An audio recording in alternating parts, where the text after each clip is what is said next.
প্রয়োজনেই আবিষ্কারের জননী আমি বলবো। অপরপক্ষে বলা হয় যে অভাবেই আবিষ্কারের জননী। আমি একটু ভিন্ন আঙ্গিকে বলতে চাই। আমাদের চেয়ারপারসন স্যার ফজলে হাসান আবেদ উনি বলেছেন যে যার প্রয়োজন সবচেয়ে বেশি তার জন্য সাহায্যের হাতটি বাড়িয়ে দাও। ঠিক এই কথাটিকে বাস্তবায়নের জন্য আমি এখন আছি বাজে ফুলছড়ি যমুনার চরে। এখানে যাচ্ছি হলো একটি স্থানে আমরা চর অঞ্চলের সুবিধাবঞ্চিত মানুষের জন্য একটি স্কুল করতে চাই। যারা আমাদের প্রজন্ম, ভবিষ্যতে যারা আমাদেরকে নেতৃত্ব দেবে তাদেরকে এগিয়ে নেওয়ার চিন্তা চেতনা থেকে জায়গায় মাঠ পরিদর্শনে আসা। দুর্গম বলে যাকে আমরা মনে করি এটি হলো একটা দুর্গম এলাকা। আমি 12টা থেকে শুরু করে এখন পর্যন্ত চরের বালুর মধ্যে হাঁটতেছি। স্কুল যেতে এখনও ঘন্টাখানেক সময় লাগবে।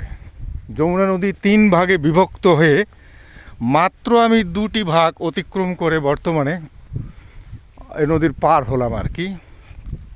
এরপরে আমাদের একটি বাইক অপেক্ষা করছে।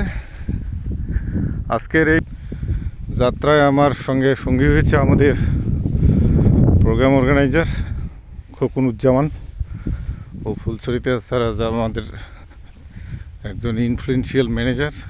উনি অনেক এনার্জেটিক সামনের দিকে যাচ্ছে আর আমি ওদের পিছনে পিছনে।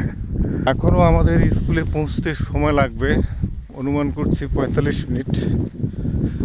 এই পরিশ্রমটা সার্থক হবে যদি আমি আমার এই চর অঞ্চলের স্কুল সুবিধাবঞ্চিত মানুষের জন্য করতে পারি, তাহলে আমাদের এই পরিশ্রম সার্থক হবে বলে আমি মনে করি এবং ব্র্যাকও সেটা চাচ্ছে।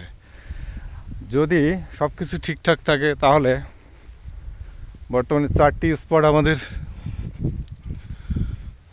একেবারে প্রস্তুত এবং আরও 2টি স্পট আমরা করার জন্য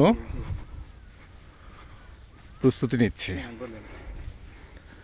তবে শুকনো মৌসুমের চাইতে বর্ষা মৌসুমে এই সব জায়গায় ভিজিট খুব কমফোর্টেবল বলে মনে হচ্ছে। তো আপনাদের সঙ্গে আবারও কথা হবে কোনো এক সেনাগাত। ভালো থাকুন, সুস্থ থাকুন। বাজে ফুলছড়ির চর থেকে আমি রাজকিশোর রায়, সবাইকে অনেক ধন্যবাদ। Thank you very much.